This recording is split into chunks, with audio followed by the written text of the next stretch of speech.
નમસ્કાર મિત્રો, અત્યારે આપણે અમદાવાદના એસજી હાઈવે પર છીએ। આ સરખેજ થી આ ગાંધીનગર તરફ જઈ રહેલો આ હાઈવે છે અને આ હાઈવેમાં મારી પાછળ તમે જોઈ રહ્યા છો સડસડાટ આ વાહનો, આ કાર કે ટ્રક કે આ ગાડીઓ સડસડાટ જઈ રહી છે। પણ સવાલ એ છે કે હાઈવે તો બની ગયો, પણ લોકોને અહીંયાથી રસ્તો પાર કરવા માટે કેવી રીતે જવું? આ બાજુ વિનંતી તમને કરીશ, આ બાજુ ભાઈના તરફ કેમેરો કરજો। આજે રસ્તો ક્રોસ કરી રહ્યા છે, રસ્તો ક્રોસ કરવા માટે ખરેખર અહીંયા કેટલી બધી તકલીફ થાય છે એ આપ જોઈ શકો છો। આ વાહનો જે છે એ સટાસટ નીકળી રહ્યા છે।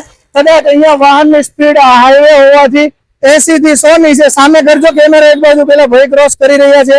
આ રસ્તો જે છે જીવના જોખમે ક્રોસ કરી રહ્યા છે અને સામે તમે મારી સામે એકદમ ત્યાં જોઈ રહ્યા છો, ભાઈ રાહ જોઈ રહ્યા છે કે રસ્તો ખરેખર હવે કેવી રીતે ક્રોસ કરવો। સવાલ અહીંયા ઉપસ્થિત થાય છે કે મહાનગરપાલિકા કહી રહ્યું છે કે કોર્પોરેશન અને નેશનલ હાઈવે ઓથોરિટી દ્વારા અહીંયા અમે કરાર કર્યો છે। કેવા પ્રકારનો કરાર? તો અહીંયા કોર્પોરેશન એવું કહે છે કે અહીંયા અમે ફૂટ ઓવરબ્રિજ બનાવીશું ઉપરથી। અહીંયા ફૂટ ઓવરબ્રિજ બનતા સરકારને લોકોએ સવાલ કરી રહ્યા છે કે ફૂટ ઓવરબ્રિજ બનશે તો ક્યારે બનાવવામાં આવશે?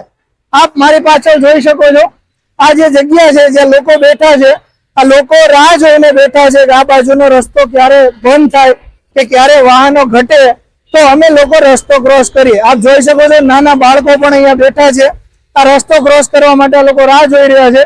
વાહન જે છે એની તમે સ્પીડ જોઈ શકો છો। કોર્પોરેશન 20 કરોડ રૂપિયાના ખર્ચે અહીંયા ફૂટ ઓવરબ્રિજ બનાવવા જઈ રહ્યું છે એવું કહી રહ્યું છે, તો શું તંત્ર હજી ઘણા બધા લોકો મરી જાય એની રાહ જોઈ રહ્યું છે? મારે એકદમ પાછળ અહીંયા થોડા દિવસ પહેલા એક બાઇક વાળા ભાઈનું એક રાહદારી સાથે રોડ ક્રોસ કરતા અકસ્માત થયું અને માણસ સ્થળ પર જ મૃત્યુ પામ્યો છે।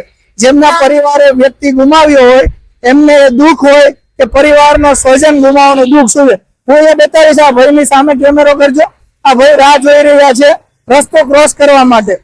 હવે આ ગાડી સામેથી આવી રહી છે, આ ભાઈ ધીમે ધીમે આવી રહ્યા છે। આ રીતે જીવના જોખમે લોકો રસ્તો ક્રોસ કરી રહ્યા છે। તમે અહીંયા નજીકથી જો, ये रास्ता क्रॉस करने में कितनी दिक्कत होती है, तकलीफ होती है। ये जो व्हीकल आते हैं तो आपको समस्या होती है। यही रहते आप, यही रहते तो डेली कितना वेट करना पड़ता है रास्ते के लिए, लेकिन ये जोखम कारक है ना अभी। तो मित्रों आप જોઈ રહ્યા છો લોકો જે કહી રહ્યા છે એ ભાઈ અહીંયા રસ્તો ક્રોસ કરીને આવી ગયા છે। હવે એની સામે अब आपको सामने जाना है, ओके।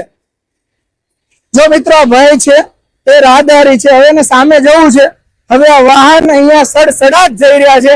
મારો કોર્પોરેશન મહાનગરપાલિકાને સીધો સવાલ છે કે તમે 2 વર્ષથી સર્વે કરીને બેઠા છો અને તમે એવું કહી રહ્યા છો કે 2 વર્ષથી સર્વે કરીને કે અહીંયા ફૂટ ઓવરબ્રિજ બનાવવામાં આવશે જેથી લોકો ઉપરથી જઈ શકે, તો ક્યારે તમે બ્રિજ બનાવશો? શું લોકો હજી 20 લોકોના મોતની કોર્પોરેશન રાહ જોઈ રહ્યું છે? जनता सीधो सवाल पूछे छे कि 20 करोड़ रुपया तमे क्यारे खर्ची नाखवाना छो? प्रजाना टेक्सना पैसे कागळथीना करता अधिकारीओने मारो सवाल छे कि तमे हजू केटली राह जोशो? आ लोकोनी साथे तमे जुओ, आ लोकोनो मानव कलाको बरबाद थई रही छे, साथे साथे जीवना जोखमे लोको अहींया रस्तो पसार करी रह्या छे।